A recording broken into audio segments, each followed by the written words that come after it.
What's up, YouTube? This is Glenn Coward, and I am back. And before you leave, please hit like and subscribe.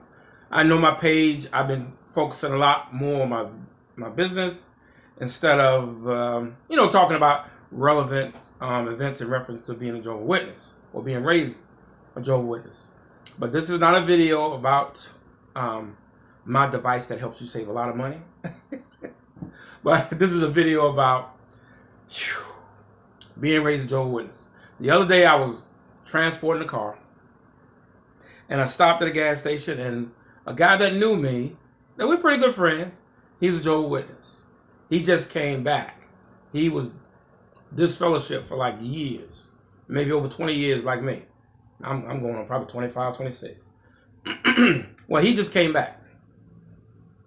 And I think he was sincere. And he came to me, he was like, Glenn, hey man, time is like, real short. And you need to come on back. And I was like, I appreciate it, man. I appreciate it, man. I said, well, look, I get to the point where I don't try not to argue with an ex-Jehovah's Witness. I mean, I'm sorry, with a Jehovah's Witness, because it kind of defeats the purpose. And in the long run, I kind of feel sorry. And so this is what I said. I said, you know what? Being that I left being a Jehovah's Witness and I never went to any other religion, I've always sincerely looked for something to go back. I wanted to come back to being a Jehovah's Witness. I wanted to believe that they were the only true religion. I really did. I never looked at them and said, man, this is a bunch of garbage. I thought we were, I ain't gonna say special, but I thought we had the calling, I guess you could say. Well, anyway, I said to him, he said one of the brothers had asked him about me and said, hey man, we know about Glenn. Do you think he'll ever come back? He said, I don't think so. And I said, well, let me ask you a question. I'm gonna call his name Ted, but it wasn't Ted, but I'm gonna just use his name Ted. I said, well, Ted, let me ask you this. When you became a Jehovah's Witness again, didn't you have to submit a letter and you basically had to eat some humble pie and say that, now you have changed your life and now you're living according to God's word? He said, yeah. I said, well, can I ask you a question? We're going to use two things, for example. We're going to use the pedophile cases and we're going to use disfellowship cases. But you know what? I'm not going to do like the witnesses and jump all over the place. We're just going to stick with one.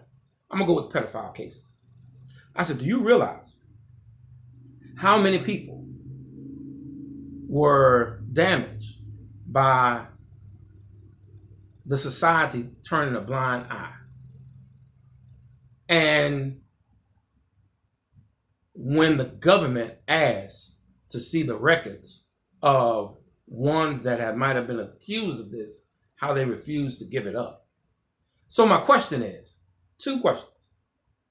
If this was truly God's spirit behind an organization, why would they hide or will not give up the records, of pedophiles? I would think Jehovah will be a God of clarity. So if you wanted to clear up something, you would divulge whatever the government wanted. That's one. Number two, all of the people that have been victimized by this these pedophiles, there have been people probably that have killed themselves. There have been people that will never, ever, ever come back to being a Jehovah's Witness. There have been people that might have been, let's say if they were a female, they might not never want to have anything to do with a female. They might have become a homosexual. Not to knock them, and this is not about homosexuality, but or a male, because of they were being abused, they might have turned to that lifestyle. I'm not here to judge that lifestyle. That's between them and God. All I'm saying is all of these cases that have come up and these people that have been damaged, and the society has dropped the ball in all of these cases around the world, why haven't they? Now, they want you to eat humble pie before you become a Jehovah's Witness again. Now, all of the lives that have been damaged, people that have committed suicide, people that have just, went to drug abuse, all of these things that have happened, why hasn't the society come out and apologize? You want me to eat humble pie, but you will not. So I gave him this. I told him, I said, well, next time you talk to the elders, let them know this. They're more than welcome to come talk to me. And for any ex-Jehovah's Witness out there, or people that are still Jehovah's Witnesses now, or people that are PMO, ask yourself, they want you to eat humble pie. They want you to eat humble pie. If you've been a PMO for a long time, and you come back to the Kingdom Hall, what's the first thing they say to you? Man, where you been at? You gotta keep coming to the meeting because you're gonna get spiritually sick. Okay, all right. They want you to do all of this. And they'll restrict you on your privileges when you come back because, hey, you ain't been coming back to the meetings long enough, so we're gonna have to restrict your privileges. So they want you to do all of that, jump through all these hoops. But the people that make the decisions, they will not jump through no hoops. Any. And if you've seen the latest broadcast of Jehovah's Witnesses, it sounds like Jack Van Imp or Roberts, because they're asking for money. They've never done that. Never. So if you want me to come back, I said, if the society were to come out nationwide and apologize to all of the people that have been damaged and say, we are sorry, we ask for Jehovah's forgiveness, we want all of y'all to come back, I said, I'll be at the hall Sunday. But I told him, Ted, that'll never happen because it's a money thing. If they were to come out and say that, do you know how many lawsuits they would have to pay? So, again, I ain't got enough worry about going to the Kingdom Hall.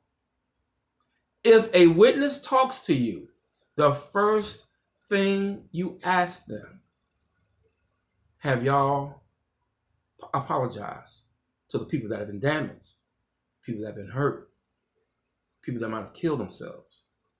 Have you asked for God's forgiveness? Think about that. Take care. And I'm going to make more videos. It's not going to all be about my business. But I still want you to check out my products, okay? Take care. Be safe. Peace out.